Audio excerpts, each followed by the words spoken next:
Welcome everyone to Coffee and Conversation, and we have Peter Wen, and is Ben joining us as well? Yes, he is here. Yep, I'm here on mute, so I'm driving home from dropping off the kids. Great, good to see you, Ben. Good to hear you. So Peter and Ben are the co-founders of Tally4, and Tally4 is the startup that won an equity investment in June of this year as a result of AngelCon, a program we throw on every year, where the top 6 startups from the region that apply to be considered for to be invested in by the group of investors that we work with for a year. Tally4 competed with 5 other companies, and they were selected to win $145,000 and went on to raise quite a bit more. But we'll dig into that throughout Coffee and Conversation. If there are any questions, please feel free to drop them into the Q&A. As you know, we like Coffee and Conversation to be very interactive. This is an opportunity for you to talk to these phenomenal founders and share experiences. Feel free to just ask any question and I'll field them as we go. So we're the Cal Poly Center for Innovation Entrepreneurship, SBDC, Small Business Development Center. There are about 1,000 SBDCs throughout the US, and we're lucky to be the ones that are located in San Luis Obispo. We provide business consulting to any business in our community. So if you are a business owner, feel free to apply with the SBDC. It's free to you. There's no cost to you. And we pay our teams of consultants to coach you, meet with you, help you troubleshoot, help you solve issues with your business, or simply scale and grow the business. We're very strong in helping companies access funding, whether it's with investors, private equity deals, or working with our local community banks.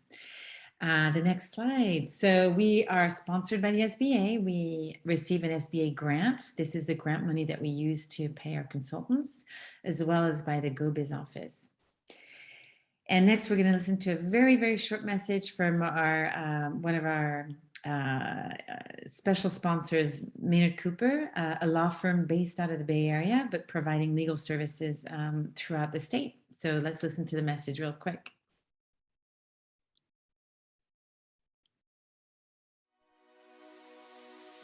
Hi, everyone. My name is Jamal Al-Haj, and I'm a partner with Maynard Cooper & Gale in the firm's San Francisco office. Maynard Cooper is a full-service law firm of national reach with over 300 lawyers across 11 offices coast to coast. Our San Francisco practice focuses on advising emerging growth companies and venture capital firms, including with respect to equity management, financings, employment, and intellectual property matters. We are extremely proud to be a Founder Circle sponsor amongst an extraordinary circle of other dedicated philanthropists who recognize the immense value that Cal Poly's Center for Innovation and Entrepreneurship bring to the SLO community. We hope that each of you enjoys this upcoming training and workshop and are able to incorporate the knowledge and know-how that will be presented shortly to further help grow, develop, and accelerate your businesses.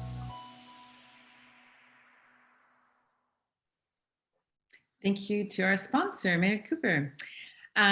So Peter, Ben, let's jump right in. Peter, I don't know if you want to start maybe. So you are Tally4, really a phenomenal startup that we want to introduce to everyone here on the call. I think a lot of people know you already, but tell us a little bit about your background, and then we'll launch into and actually your background and how you started Tally4, the very start of Tally4. Let's jump into that. Wow, yeah, we're going to go back real far. Well, hi everyone. Thanks for having me. Thanks, Judy, for organizing this.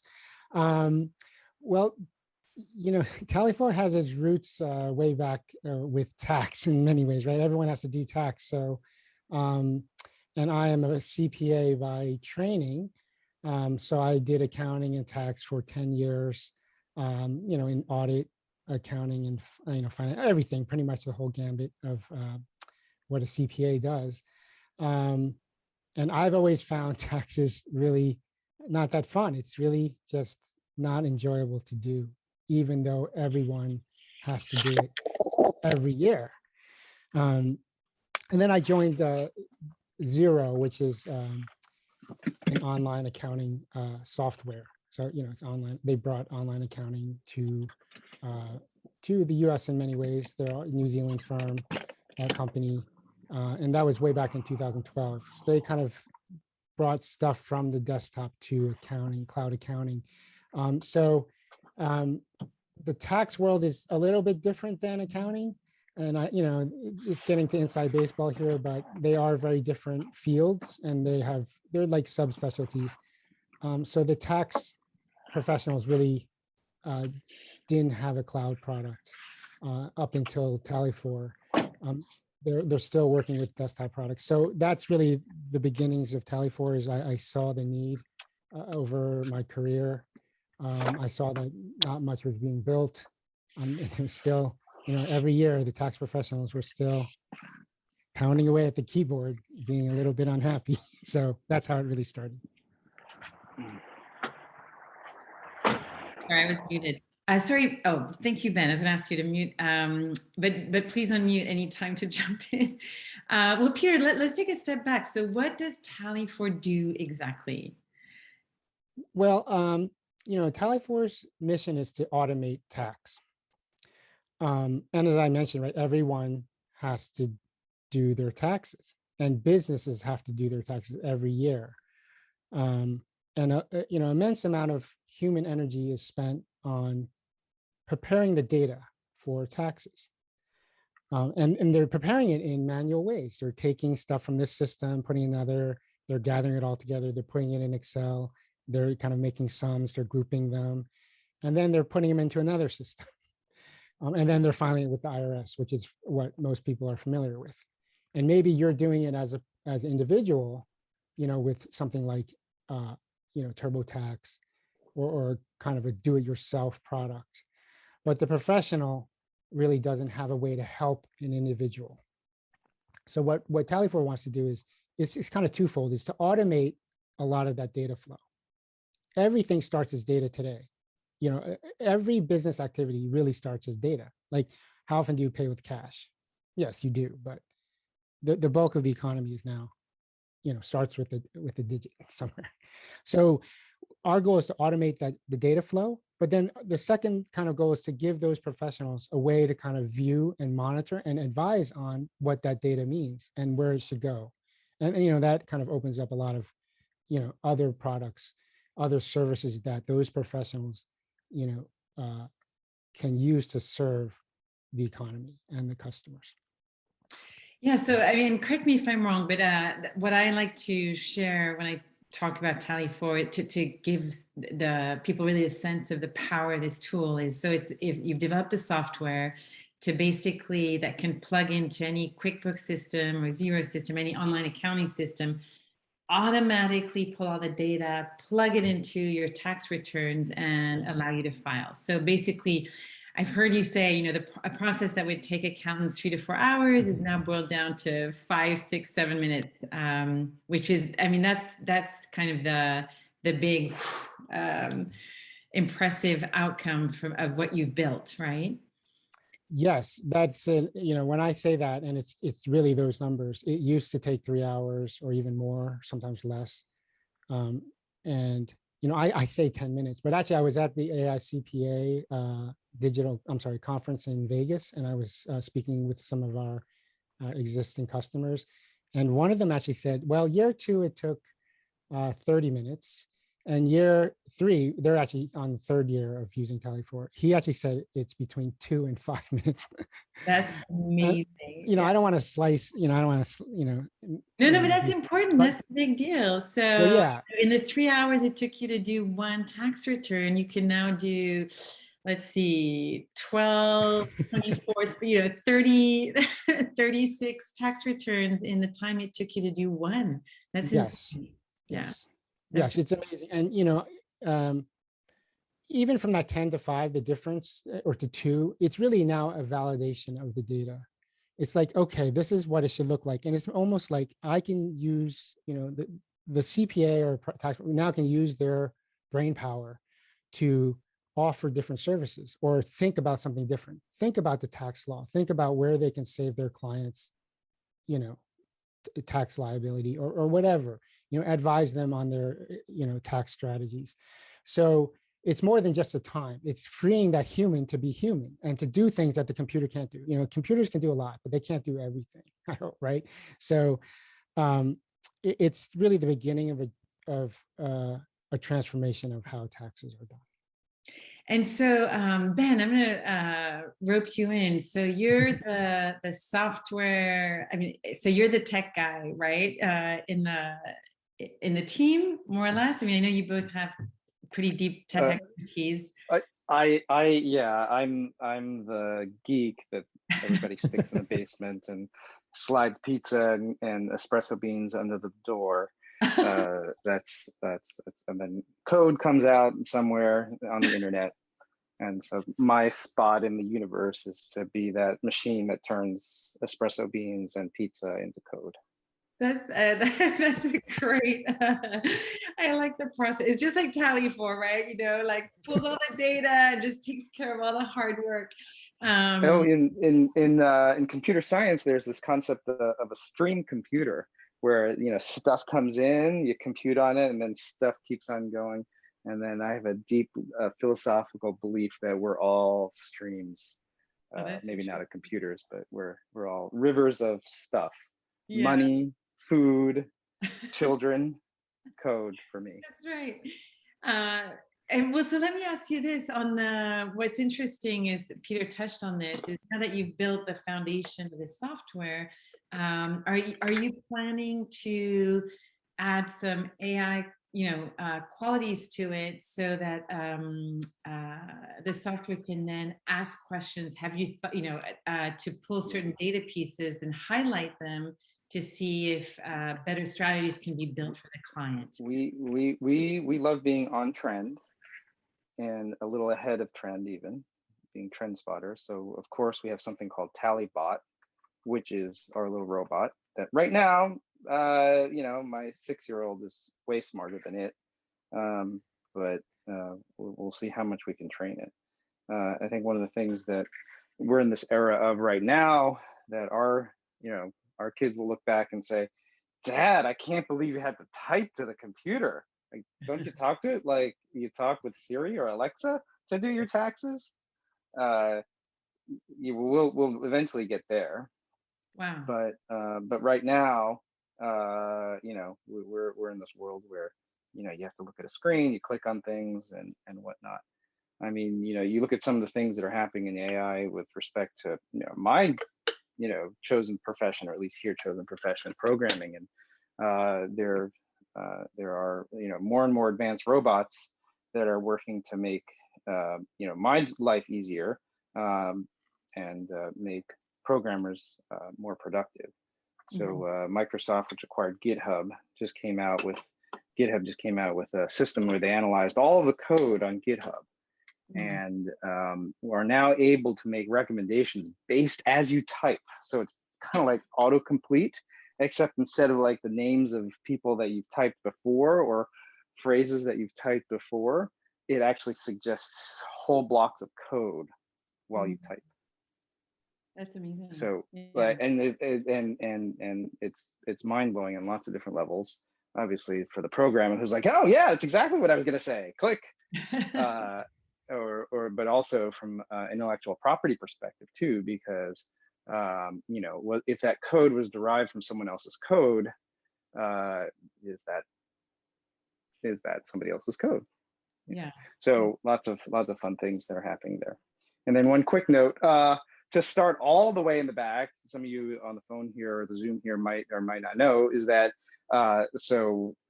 we started this thing, you know, years ago because Peter and I are kind of brothers.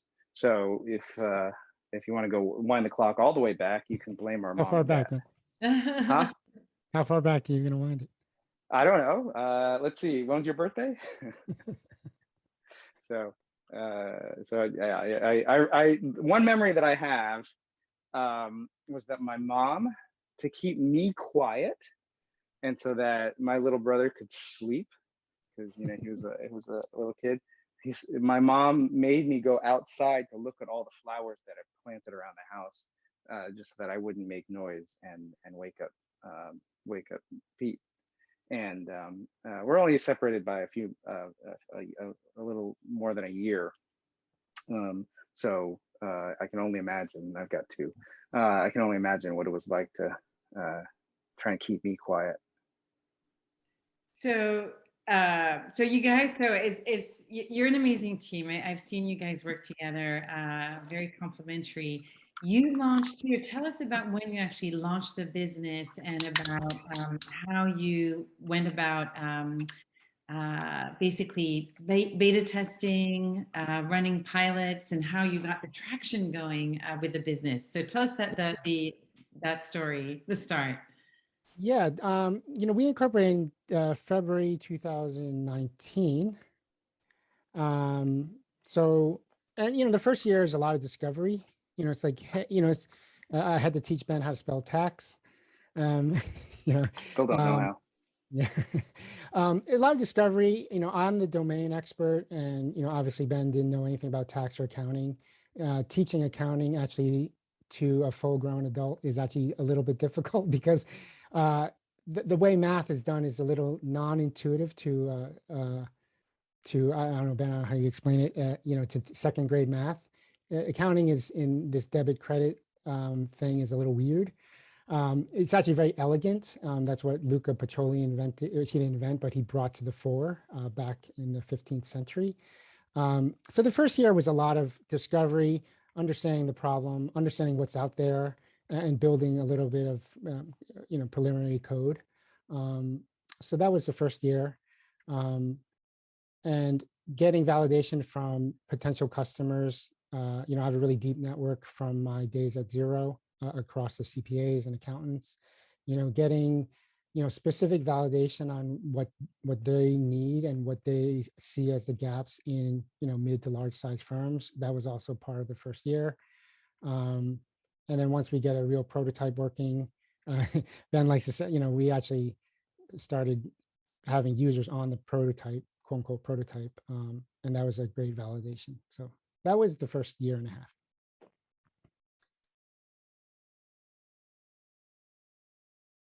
Oops, Judy, you're still on mute.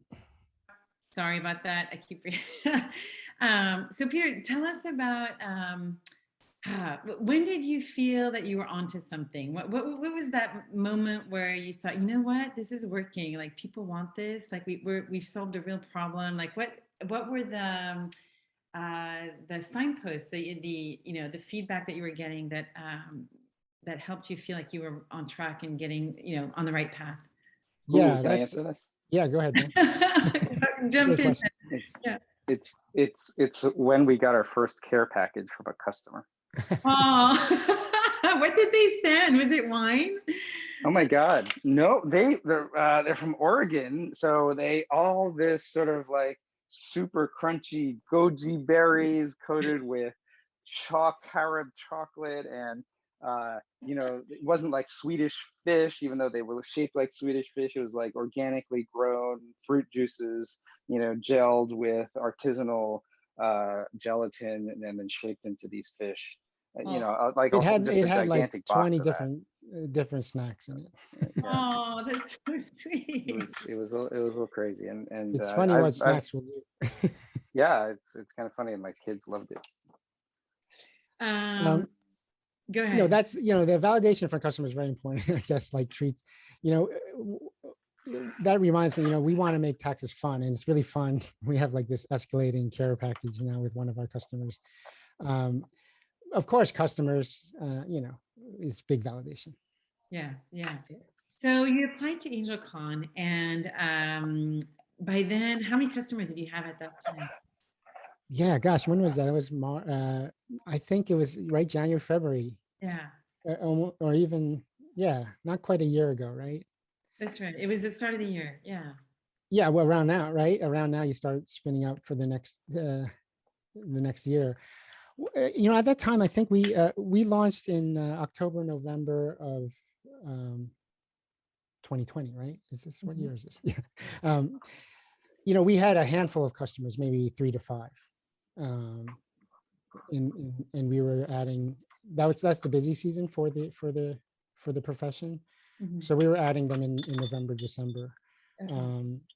Yeah, so So that's interesting because so you obtained the investment, right? $145,000. You had 3 to 5 customers. So you know, from your perspective, why do you think the investors felt that why did they have so much interest in Tally4? What were the decisive points that influenced their decision making investing in Tally4? well, yeah, I mean, I can just speak from my point of view. Well, first of all, it was great to be part of that cohort. The fact that Tally4 won is, anyone could have won. They're great contestants, and I think it's a great program. And just meeting the entrepreneurs, having that entrepreneur spirit and having that competition is just wonderful to bring those things together. From finding the ventures is exciting, and it's great as a founder to see the ideas, right? Have some guts to start something, find the network. It's sometimes lonely, sometimes challenging, sometimes it's extremely rewarding. So I'm extremely grateful we were the winners. I think Tally4 has some things that are just inherently more sexy, in the sense that it's not the tax part, obviously, but it's the it's the SaaS. I think there's a SaaS, software as a service is a very lucrative investment if you identify a problem that needs to be solved across a large user base. And I think tax being so ubiquitous and unavoidable and so laggard in its technology, I think the investors saw that as an opportunity. It was the industry. Yeah, go ahead. Yeah.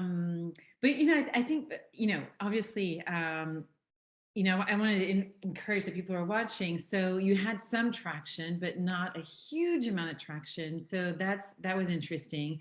Also, the team. Obviously, you guys are experienced. You have a track record of industry expertise. On the business side with you, Peter, on the software development side with Ben, obviously.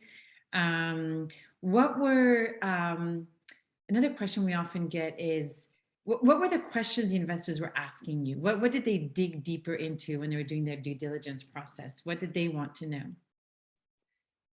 Yeah, I mean, from an investor standpoint, it's very varied, right? But it comes down to an investment, right? They would like to make a return on their risk.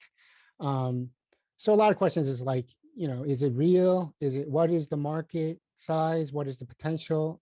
Are you sure of yourself? Are you, did you get other validation? And so it's a series of validations, right? It's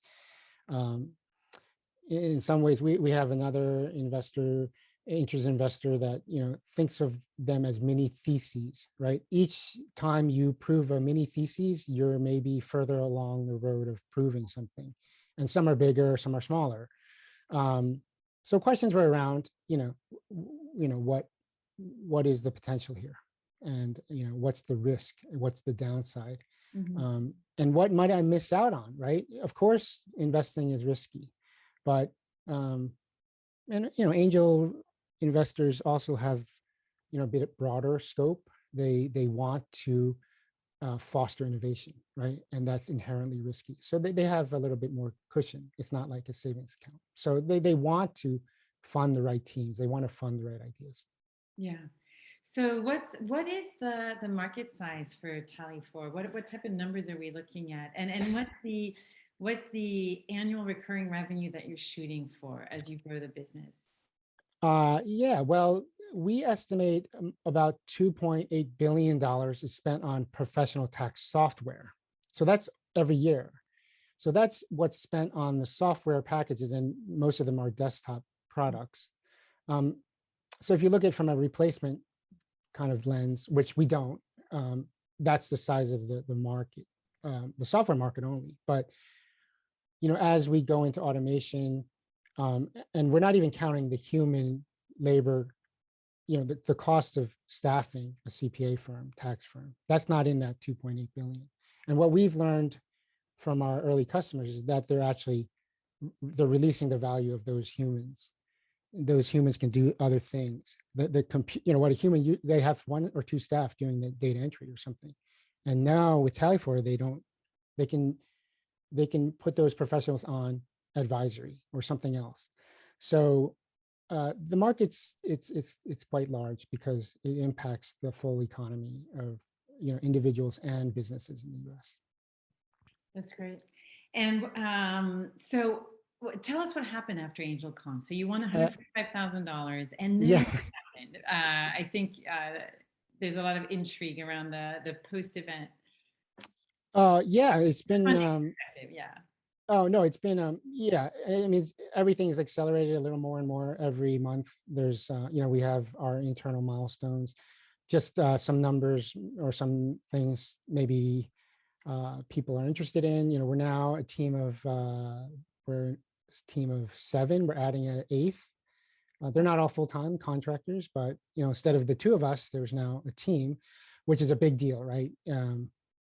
You get more done, you get it done better, and it's across different parts that a company needs. So it's not just engineering or myself and Ben.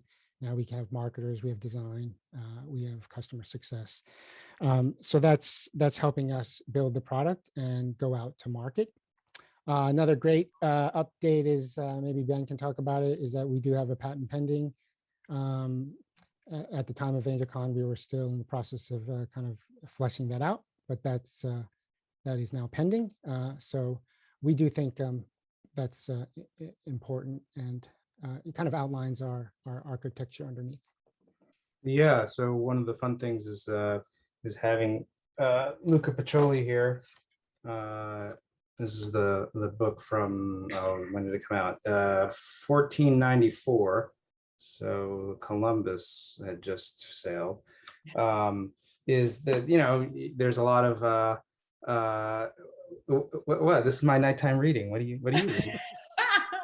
I'm gonna get that book. It's not in Italian. Well, they do have Italian phrases. Actually, that was one of the another innovation that Pacioli undertook, was that he wrote in Italian, not in Latin. So because he wanted the common merchant to be able to read this.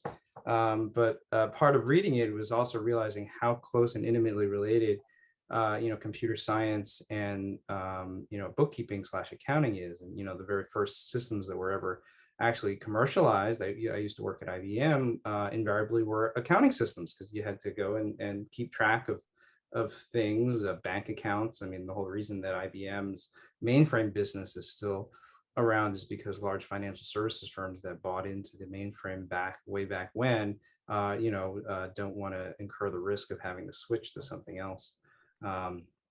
Amazingly, and I love my friends over at IBM, but it's so fascinating to see the aversion to risk driving that overall business. But to go back to the patent, in sort of looking at the core bits of what bookkeeping is, because that's what we have underneath our tax product, is a lot of simplifications and sort of melding it too, even with some of the things that we see that are on the bleeding edge of computing, blockchains and crypto and things like that. Squinting, you can see the similarities. And I think some of the things that are missed by those different architectures are some of the things that we think are a competitive advantage, and we've put into the provisional patent that we filed. Whether it sticks or not, we'll find out. But I think that there's a there. It also gives us a tremendous amount of development velocity on the software side that we think will be able to keep us ahead of the pack. Not that there's a gigantic pack. The tax software attracts funny, weird developers, as evidenced by the people in this room. No, that's really interesting. It's going to be interesting to find out how if you get that patent. Also, flying the colors. Yes, I love the T-shirt. Thank you. I'm going to go on mute for a second because my coffee is now ready. I'm going to burn down the house otherwise. Don't do that. So, Peter, tell us a little bit about the go-to-market strategy. Now that you've been able to hire a sales and marketing team, is a core, and also just big picture, what is the percentage of the budget that you are allocating to sales and marketing? I often get asked that question. Have you figured that out? Do you have a sense of percentage? No, I actually haven't. That's a great question. I do have I do have a spreadsheet of my budget. I actually didn't think of that number. Basically, if I look at a head count, I would, I have one sales now. Maybe customer success is half allocated to sales. We want our customers to be really happy. So we think that's very important. So it's kind of a support role for sales as well. That may not be common, right, in a SaaS company. Yeah, I don't know right now it's engineering, sales, marketing. We did spend some to go to a conference, AICPA in Vegas. We will be spending on marketing. But relative to engineering, it's still small. It's probably 80-20, it sounds like. Yeah, I don't know. Let me think about that. 20. It's not even 20% yet. But I will, as we move further down into, and the product is more mature. I don't want to say mature, but it is. Yeah, I think definitely marketing will take a little larger slice. I don't know the percentage. Sorry, off the top. No. I was just curious, but it's so you're going to these conferences in Vegas. What other channels are you using? Customers? Well, the SaaS is a special kind of marketing, and tax and accounting is also even more special because it's very collegial. It's very small, tight knit group. Well, not small, but it's a professional association. So it lends to certain ways of reaching out to people. And they're also not like super fast buyers. They don't like just want to get on Instagram and start posting photos. Tax accountants are risk adverse? What? Exactly. So the sales cycle is a little long. I mean, there's a definite cycle, and it's measured in years, not in minutes, right? So so that lends to building relationships and showing that you're a stable, a trusted product. Mm-hmm. So this year we'll be going to the conferences. Will be a little bit advertising. We will test on outbound, and we'll test on inbound, true SEO, buying AdWords, and we'll be doing that in the late in November, December, and early next year. So we're getting the messaging kind of right, and we're going to do some of that in the next 6 months or so. Okay. Yeah. So after AngelCon, I know a group of investors decided to invest additional money into, there's what we call a sidecar deal. They invest additional money into Tally4. You were able to close a round. Are you okay with sharing how much you raised for that first round? Yeah, we raised, well, we've raised less than a little bit shy of less than $1 million total. And we've, that's enough for us for the next, till we open raising again, which we will. It gives us a good amount of juice in the tank, and we're spending that wisely on stuff I mentioned. That said, as a startup, especially one that we have our aspirations, we will be going out for another round. We think next year in the spring sometime. In the spring. So you think you raise enough for about a 12-month runway, probably 12 to 18 months? Typically, right? Typically, that's how far out you plan. I like a little more cushion, 16 to 18, and our spend is conservative, so we have plenty. But there's just so much to build. It's not just the connector that you saw. There's other stuff that you do with the data that is extremely interesting. In addition to the depth of tax, right? Tax is not just one line. It's all these entities and things, and there's so much places to automate. So, and we also have to fix all the bugs that I wrote. So that's not an insignificant amount of energy. I like to joke that this was a hobby project that turned into a business. So there are bits of the code that are a little like, oh, you actually want to use that? Okay, hang on, let me fix that. let's dig into it. Yeah, yeah. But that's okay. That's the way it's supposed to happen. Minimal viable product, Mhm. you know, emphasis on the minimal. So with the investors, can you share, tips and best practices as far as, especially at the start? A lot of our startups, it's such a struggle early on. And again, I think it's so interesting that you had a handful of customers to start, but the fact that that was enough to start those conversations with investors. What else did you think, from your perspective? What are the tips, best practices in starting that fundraising process when you're so early stage? Yeah, it's daunting, right? It's daunting, and it's where do you start, right? And I think that's in many ways the hardest part.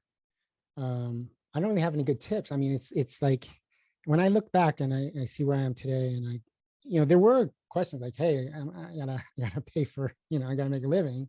Not working, Ben's not working, right? We're not taking salaries actually. So it's the passion and the idea. And then, early on, I was like, I had to convince everyone tax is fun, right? It was like, hey, you want to do something, and to convince Ben to be like, hey, let's do something, that's, and I'm very fortunate to have a great brother. And I think we have something, something good. I got a great brother too. Oh, oh no, not a hug fest. No, and I know, Judy, you've talked about having solo founders, and team founders. I do think going solo is much harder, and convincing other people of your passion, and you have to convince everyone. As I say, as a founder, it's not just you have to convince yourself daily whether this is the right thing to do. Right. you got to convince your mother. Yes, your mother, our mother, right? So I don't think we have to convince her, but. It is hard. And at your point, if you don't believe in what you're doing, it's that much harder to rally the troops, right? Yeah. Yeah, I mean, the passion is obviously, founders, you're going to have your passion, right? And then I think it's about communicating it, and then communicate to people who aren't in your head, right? And there's always this expert bias, right? Oh, you know everything. But what is the person off the street? They don't know about tax. They don't know about whatever you're building.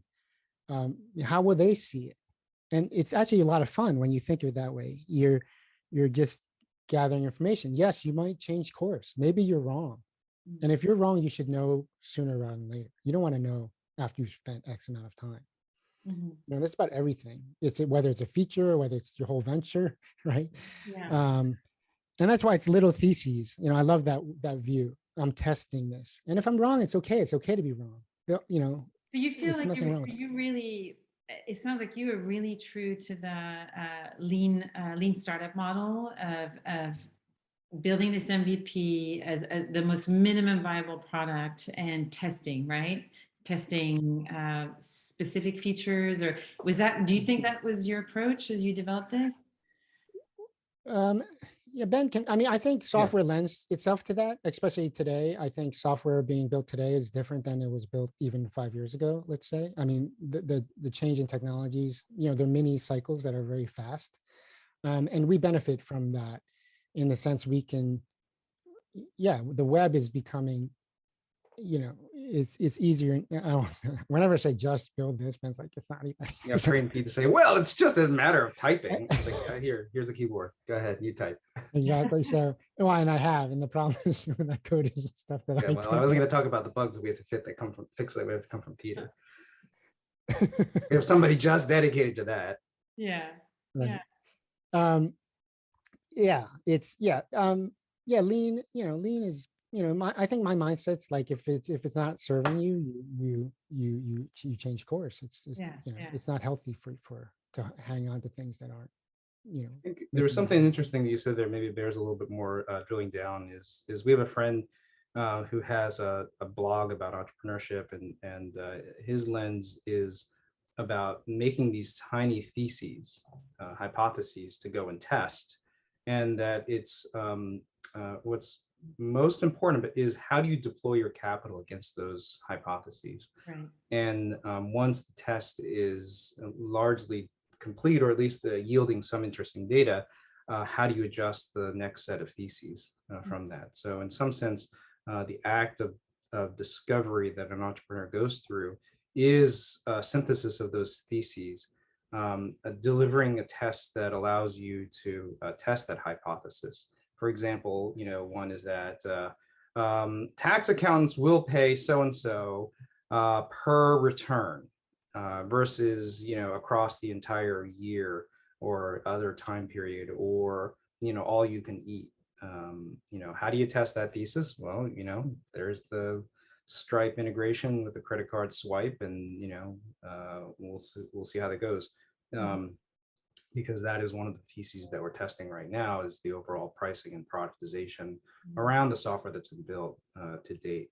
One of the inflection points recently is to switch from a relatively manual model for onboarding clients, because the thesis was like, well, does the dog even hunt? And to something that's a little bit more automated. And I think so far, knock on wood, the experiment is going as we expected fairly well, with a rapid increase in new customers, which of course always have new demands on the engineering team. I do like, that's a really good way to break it down. These, basically you're doing the testing through this mini thesis experimenting. That's a good way to phrase it and to analyze it. Yeah. So, okay. So one last big question. So you, Peter, you mentioned going out for another round of funding in the spring of next year. How much do you think how much are you planning to raise, just to give people a sense of how quickly this, so you go from winning $145,000 to closing close to $1 million round, 12 months later, how much are you raising?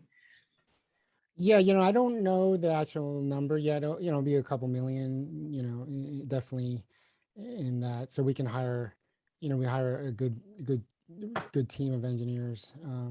As opposed to what we got now. Yeah, a bad team, right? This terrible team. Yeah, a better team. No, really. Ben's always better saying looking. Language matters when you program, so I guess. Okay, so a couple of minutes. So it snowballs fast. Yeah, especially once that traction gets going. Yeah, absolutely. Yeah, I mean this is a problem that will be solved by automation. Period. Right? If Tally4 is ahead, I don't see a competitor doing what Tally4 is. Knock on wood. Knock on wood. Knock on wood. Right? Where's the wood? There's no wood anymore in the house. Right here. So yeah.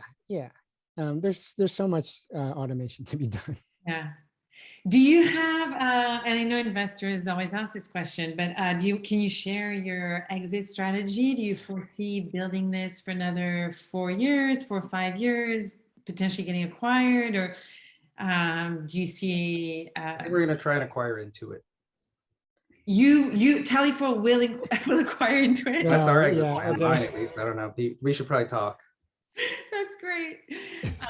I mean, do you foresee in your vision, do you even think about, we could potentially go public, like this could be, IPO level type company, or so what are your thoughts around that?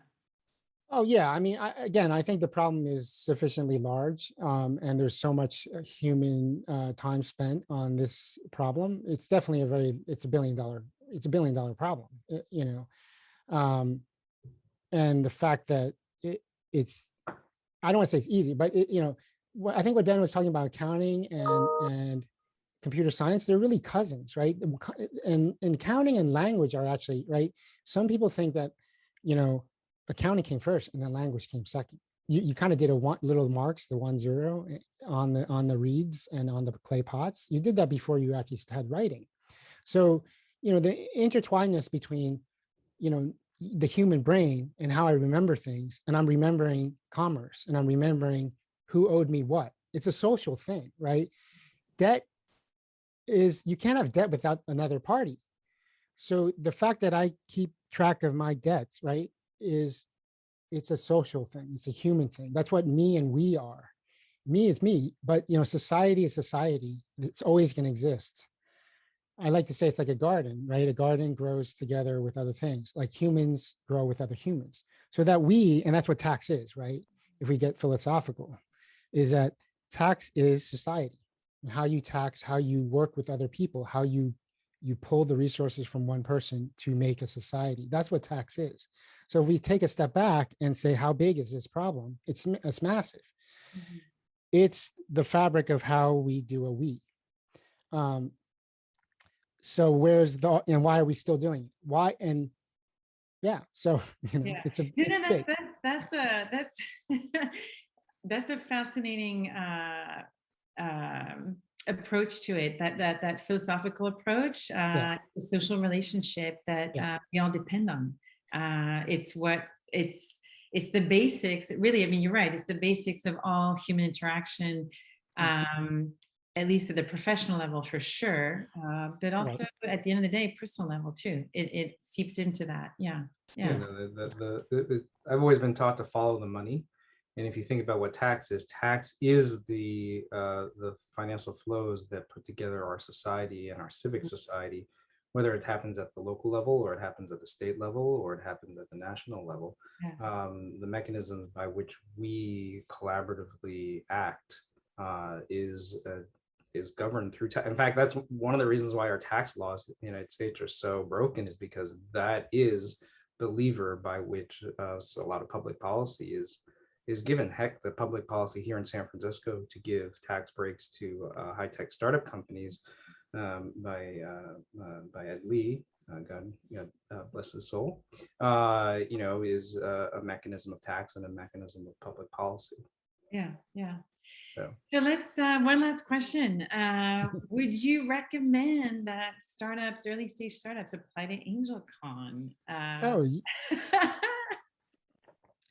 Definitely, yeah. Yes, it's fun. It's the people you meet, the resources. It's just a great experience, and I think more and more people should. I think I'm really grateful for Stephen, who recommended us to apply. Yeah. The team has been great. I'm curious. Sorry, Ben? So go ahead. Oh yeah, I'm looking forward to this year's slate. The next round. The team has been great. It's the only thing I'd recommend is don't do it during a pandemic, because then you get to visit. So let's see how far we go with this this pandemic and whatnot. But I like to joke, we're not only entrepreneurs, I'm also an angel investor. I angel invested in one of the other members of the cohort. So it was exciting. Oh, that's right. Thanks for bringing that up, Ben. That's such a great point. Like it's such, oh my gosh, what's the word I'm looking for? It's such a symbiotic event in the sense, we have founders that are investing in other of the top 6 startups. We had investors do side deals. Yes, they invested the $145,000 into AngelCon, but then a few got together, invested more in another of the top 6 companies. We've had companies, some didn't maybe make it after the event, that they eventually dissolved, but then some of the founders became co-founders or top tier level people, involved in the teams of other startups that competed in this event. So tons of overlap, just a great group of good people. Applications are open this year, October 5th. So we're opening up applications pretty early this year. We really want to be able to work with startups, help them prep to pitch to investors and have as much lead time to do that, and also help them through the due diligence process to be really ready to have those conversations with investors. So any startup out there that wants to apply, put it in your calendar, October 5th. Applications will be open and ready to be accepted. Peter, Ben, thank you so much for being with us this morning. Thank you for making the time. We really appreciate it. And we'll keep tracking your progress. Hopefully we'll connect again, maybe a year from now, to ask you where you at now. In fact, we'll have a section reserved for you guys come June of next year for the Fund 5 of AngelCon. So we do expect you to come back and give us an update of where you're at and inform our community. Thanks again. Thanks for being with us. And we're going to finish up with a couple slides of upcoming events. Thank you. Thank you, thank Judy. you I'm for looking being forward to June. Yeah. That's true. Hey, Pete, that was so much fun. You want to do it again? Let's do it. Oh, Are you gonna Let's play it? go October 5th, right? No problem. I can go a you month. got another ideas? gotta Sure, I do- got a couple ideas. Yeah, I know. So just real quick, we have an email marketing workshop coming up September 16th. So we get a lot of questions around that. That's a great way to launch marketing efforts with at very low cost. Cindy Darlington will be facilitating that workshop. So we're excited about that. It's a really good way to get started on your marketing campaign. Coffee and Conversation, the next one, as you know, is every second Wednesday of every month. So our next one will be October 13th, always 8:30. And we have another founder coming, Platescrape.